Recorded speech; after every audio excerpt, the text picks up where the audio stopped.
গত বছর নারী ফুটবল বিশ্বকাপের ফাইনালে পুরস্কার বিতরণের সময়ে ফুটবলার জেনিফার হারামোসোকে জড়িয়ে ধরে চুম্বন করে বসেন স্পেন ফুটবল ফেডারেশন RFEF এর তৎকালীন সাবেক সভাপতি লুইস রুবিয়ালেস। সেই চুম্বকাণ্ডে আলোচিত স্পেন ফুটবল ফেডারেশনের সাবেক সভাপতি লুইস রুবিয়ালসের 30 মাস বা মোট 2.5 বছরের কারাদণ্ড চেয়েছেন রাষ্ট্রপক্ষের কৌঁসুলিরা। বার্তা সংস্থা রয়টার্স জানিয়েছে, আদালতের নথিতে উল্লেখ করা হয়েছে, গত বছর মেয়েদের বিশ্বকাপ ফাইনালের পদক মঞ্চে হেনি হারমোসোকে তার ইচ্ছার বিরুদ্ধে চুমু দেন রুবিয়ালেস, যা একটি কঠিন অপরাধ। এই কাজের জন্য সে দোষী সাব্যস্ত হলে তাকে যেতে হতে পারে কারাগারে। রাষ্ট্রপক্ষের কৌঁসুলি মার্তা দুরান্তে 46 বছর বয়সী রুবিয়ালসের বিরুদ্ধে যৌন নিপীড়ন এবং জবরদস্তিমূলক কর্মকাণ্ডের অভিযোগ এনেছেন। রুবিয়ালেসের প্রথম অপরাধের জন্য 1 বছর এবং দ্বিতীয়টির জন্য 18 মাস বা 1.5 বছর সাজা চেয়েছেন দুরান্তেস। তিনি আরও দাবি করেছেন, হেরমোসোকে 50,000 ইউরো বা 59 কোটি 40 লাখ টাকা ক্ষতিপূরণও দিতে হবে রুবিয়ালসকে। এছাড়াও রুবিয়ালেসকে হেরমোসোর 200 মিটারের মধ্যে যেতে বারণ এবং তার সঙ্গে আগামী 7.5 বছর যোগাযোগ না করার আদেশের অনুরোধ করেন দুরান্তেস।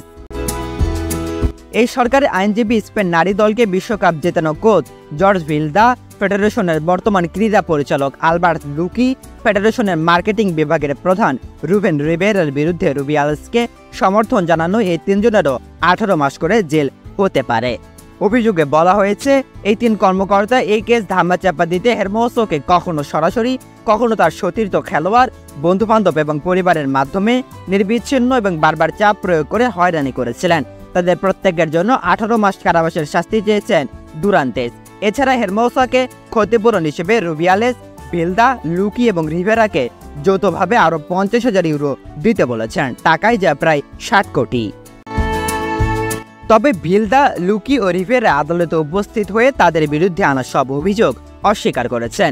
উল্লেখ্য, বিশ্বকাপ ফাইনালে গত 20 আগস্ট ইংল্যান্ডকে হারিয়ে চ্যাম্পিয়ন হয় স্পেন। পুরস্কার বিতরণী অনুষ্ঠানে পদক পরিয়ে দেওয়ার সময় স্পেন দলের সব ফুটবলারকে আলিঙ্গন করেন রুবিয়ালেস। গালে ও কপালে চুমু এঁকে দেন অনেকের, যেটি স্পেনের আইন অনুযায়ী গুরুতর অপরাধ নয়, বরং ভালোবাসা প্রকাশ করে।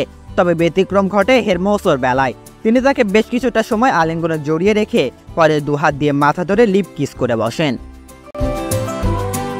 ওই ঘটনার পর সামাজিক যোগাযোগ মাধ্যমে তীব্র সমালোচনার মুখে পড়েন রুবিয়ালেস।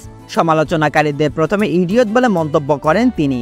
তবে সমালোচনার তীব্রতা বাড়লে বিতর্কিত ঘটনার জন্য তিনি দুঃখ প্রকাশ করেন, তবে পদত্যাগ করতে অস্বীকৃতি জানান। দাবি করেন হেরমোসোরও এতে সম্মতি ছিল, তবে হেরমোসো পরিষ্কার করে বলেন তার কোনো সম্মতি ছিল না।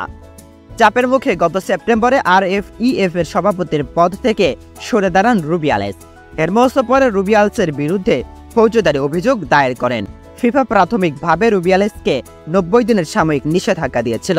ফিফার শৃঙ্খলা বিধির 13তম অনুচ্ছেদ লঙ্ঘনের জন্য গত অক্টোবরে তাকে 3 বছরের জন্য নিষিদ্ধ করে সংস্থাটি। আর এখন তিনি আছেন 2.5 বছর জেল হুমকির মুখে।